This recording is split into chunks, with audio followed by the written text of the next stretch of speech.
Voilà, 8h18 sur le plateau de Télématin, c'est Frédéric Vion qui est là effectivement pour Actu Plus. L'actu du jour, c'est cette visite jusqu'à jeudi du président de la République, Emmanuel Macron, en Afrique. 3 pays en 4 jours. Ah oui. Qu'est-ce qu'il va faire? Quel pays? Alors d'abord, les 3 pays dans l'ordre, ça sera Djibouti à partir d'aujourd'hui. Demain, il ira de Djibouti vers l'Éthiopie et mercredi enfin au Kenya, dont il rentrera jeudi. 3 pays dont je vais d'abord vous montrer où ils se situent. D'abord Djibouti, qui est un petit pays, c'est moins grand que la Belgique, c'est peuplé de moins d'1 million d'habitants, au bord de la mer Rouge, précisément au bord du détroit d'entrée de la mer Rouge. C'est un pays désertique avec un même président depuis 20 ans, Ismaïl Omar Guelleh, pays qui était une colonie française jusqu'en 1977. À l'inverse de l'Éthiopie, l'Éthiopie est un des très rares pays africains qui n'a pas été colonisé, sauf brièvement par les Italiens dans les années 30. Là, au contraire, c'est un pays qui n'a aucun accès à la mer, contrairement à Djibouti. C'est surtout des hauts plateaux, l'Éthiopie. C'est grand comme 2 fois la France. Et c'est surtout peuplé, plus de 100 millions d'habitants. C'est le 2e pays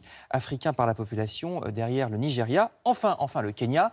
Le Kenya, c'est grand à peu près comme la France et c'est peuplé de 40 millions d'habitants.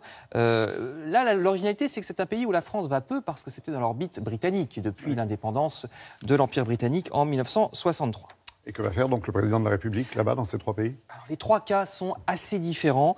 Dans le cas de Djibouti, il s'agit surtout et depuis longtemps d'un intérêt militaire. Bon, également économique et culturel, mais surtout militaire. Djibouti accueille depuis longtemps des bases militaires de différents pays en raison de sa situation stratégique à l'entrée de la mer Rouge, je vous l'ai montré, et aussi tout proche de la péninsule arabique et du Moyen-Orient et du pétrole. Donc, importante base française que vous voyez ici, mais aussi depuis 2 ans une base chinoise, et la poussée chinoise dans la région inquiète les pays traditionnellement présents sur place, dont la France bien sûr.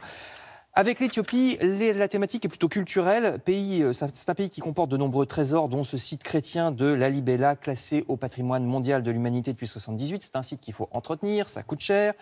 Donc, les pays occidentaux sont bienvenus. Emmanuel Macron va s'y rendre. Il rencontrera le Premier ministre éthiopien Abiy Ahmed, qui était déjà venu à Paris. Le voici en octobre dernier. La France financera aussi la transformation de l'actuel palais présidentiel éthiopien en un musée. Je vous signale que la présidente éthiopienne, déjà c'est une femme, c'est la seule du continent actuellement en exercice. La voici, Madame Sahle-Work Zewde. Et puis en plus, c'est une francophile, ancienne ambassadrice d'Éthiopie en France.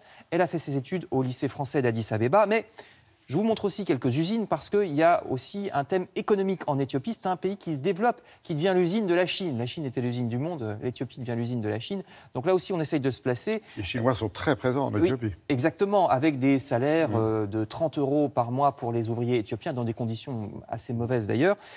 Donc il y a une thématique aussi économique en Éthiopie. Je termine avec le Kenya. Il manquait le Kenya. C'est la première fois qu'un président français se rend au Kenya en visite, parce qu'il y a un sommet, le One Planet Summit, qui s'ouvre ce jeudi. Donc, thématique cette fois environnementale, avec une discussion sur le thème de la ville durable. Emmanuel Macron rencontrera aussi les étudiants de l'université de Nairobi. Le Kenya est également une puissance agricole. Et puis, comme c'est un sommet international, Emmanuel Macron en profitera pour rencontrer d'autres représentants de différents pays. Par exemple, Félix Tshisekedi de la République démocratique du Congo, ou bien le président de Madagascar, Andry Rajoelina, tous les deux présidents de pays francophones, mais de manière très récente, puisque respectivement, ça date de décembre et de janvier. Absolument. Donc c'est l'occasion de les voir. Prendre contact. Voilà, prendre contact et puis pour la suite. Merci beaucoup, merci Frédéric.